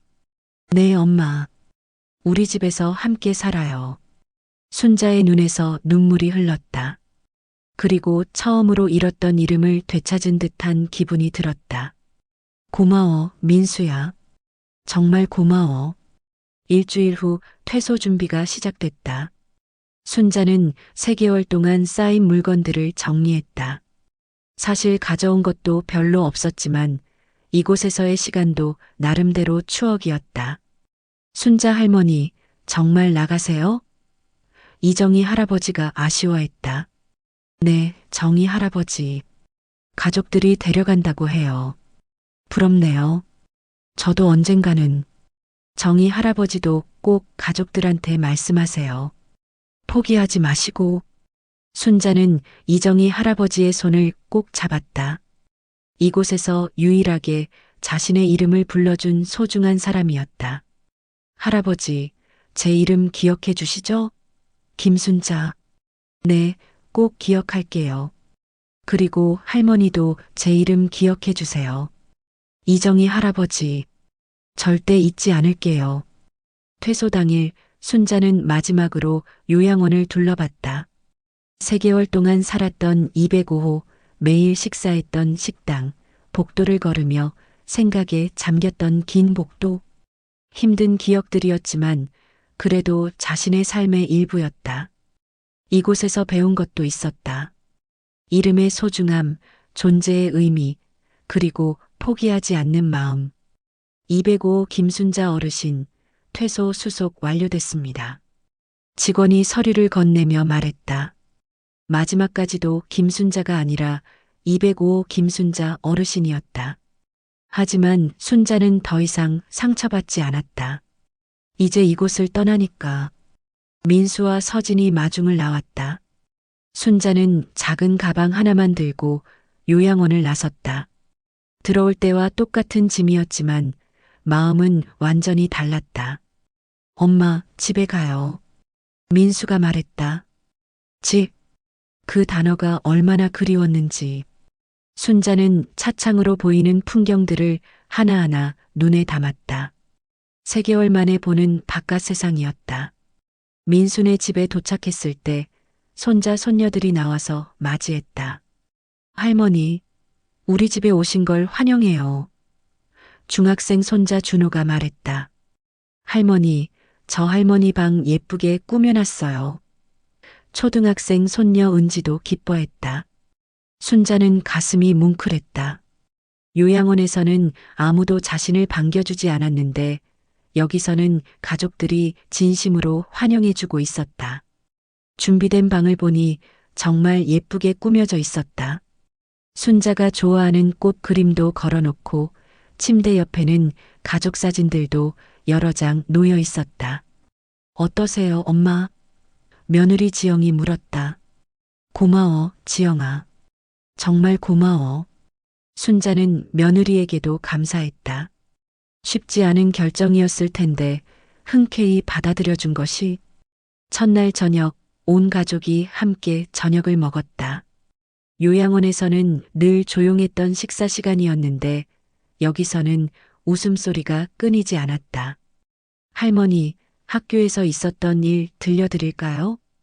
은지가 말했다. 그래, 우리 은지. 할머니한테 많이 얘기해줘. 순자는 손녀의 제잘거림이 그렇게 반가울 수가 없었다. 3개월 동안 듣지 못했던 생생한 삶의 소리였다. 할머니, 오늘 뉴스에서 봤는데. 준호도 할머니와 대화하려고 노력했다. 순자는 깨달았다. 여기서는 자신이 대화의 상대였다는 것을. 일방적으로 보살핌을 받는 대상이 아니라 함께 이야기를 나누는 가족의 일원이었다. 그날 밤 순자는 오랜만에 편안하게 잠들었다. 옆에서 들려오는 소음도 없고 아무도 자신을 깨우지 않는 조용한 밤이었다. 새벽에 눈을 떴을 때 순자는 깜짝 놀랐다. 시계를 보니 오전 8시였다. 요양원에서는 6시 30분에 강제로 깨워졌는데 여기서는 자신이 원하는 시간까지 잘 수 있었다. 엄마 주무세요? 민수가 조심스럽게 문을 두드렸다. 응, 일어났어. 아침 드실래요? 아니면 좀 더 주무실래요? 순자는 감동했다. 선택권이 있다는 것이, 자신의 의사를 물어봐 준다는 것이, 일어날게. 아침 먹자. 아침 식탁에서 지영이가 물었다. 어머니, 뭐 드시고 싶은 거 있으세요? 해드릴게요. 글쎄, 된장찌개가 먹고 싶네. 알겠어요. 점심에 된장찌개 끓여드릴게요. 순자는 가슴이 따뜻해졌다. 3개월 동안 정해진 메뉴만 먹었는데 이제는 먹고 싶은 것을 말할 수 있었다. 며칠 후 순자는 완전히 달라졌다. 얼굴에 생기가 돌았고 목소리도 밝아졌다. 가장 중요한 것은 다시 웃기 시작했다는 것이었다. 할머니, 오늘 저한테 수학 가르쳐 주실래요? 은지가 부탁했다. 그래, 우리 은지. 할머니가 젊었을 때는 수학을 정말 잘했어. 순자는 손녀를 가르치며 자신이 아직 쓸모 있는 사람이라는 걸 느꼈다. 요양원에서는 돌봄만 받는 존재였는데 여기서는 누군가에게 도움을 줄 수 있는 존재였다. 일주일 후 서진이 면회를 왔다. 엄마, 정말 많이 좋아지셨네요. 얼굴이 완전히 달라졌어요. 응, 덕분에 다시 살 것 같아. 엄마, 다음 달부터는 저희 집에서 지내세요. 우리도 준비 다 했어요. 순자는 고개를 끄덕였다. 한 달씩 번갈아 가며 지내는 것도 나쁘지 않았다. 두 집 모두 자신을 진심으로 환영해주고 있었으니까. 한 달 후 서진이네 집으로 이사했을 때도 마찬가지였다. 가족들이 순자를 위해 정성껏 준비해 놓은 방, 따뜻한 환대, 그리고 무엇보다 이름으로 불려지는 기쁨. 순자 엄마, 이거 드세요. 사위가 친근하게 말했다. 고마워, 현수야. 순자는 깨달았다. 자신이 원했던 건 거창한 게 아니었다는 것을. 그냥 사람답게 대접받고 이름으로 불리고 가족의 일원으로 인정받는 것이었다. 6개월 후 순자는 건강도 많이 좋아졌다. 규칙적인 운동과 영양가 있는 식사, 그리고 무엇보다 가족들의 사랑이 큰 역할을 했다. 치매 증상도 크게 진행되지 않았다. 오히려 손자, 손녀들과 대화하고 가사일을 도우면서 인지 기능이 향상되는 것 같았다. 엄마, 요양원에 있을 때랑 많이 다르죠? 민수가 물었다. 하늘과 땅 차이야. 거기서는 매일 죽고 싶었는데 지금은 오래 살고 싶어? 순자는 진심으로 말했다. 환경이 바뀌니 마음도 몸도 모든 게 달라졌다. 1년 후 순자는 일기에 적었다. 나는 김순자다. 72세이고 아직 살아있다. 아니, 다시 살아나고 있다. 가족들 덕분에 내 이름을 되찾았고 내 존재를 되찾았다. 마지막까지 김순자로 살 수 있게 되었다. 그날 밤 순자는 남편의 사진에 대고 속삭였다. 여보, 나 잘했지? 포기하지 않고 끝까지 버텨서 여기까지 왔어. 이제 정말 우리 집에서 우리 가족들과 함께 마지막을 보낼 수 있을 것 같아. 창밖으로 보이는 별들이 유난히 밝게 빛나고 있었다. 순자는 그 별빛을 보며 생각했다. 나도 저 별처럼 끝까지 빛나며 살아야지. 그리고 순자는 평생 중 가장 평안한 잠에 들었다. 집에서 가족들과 함께 김순자라는 이름으로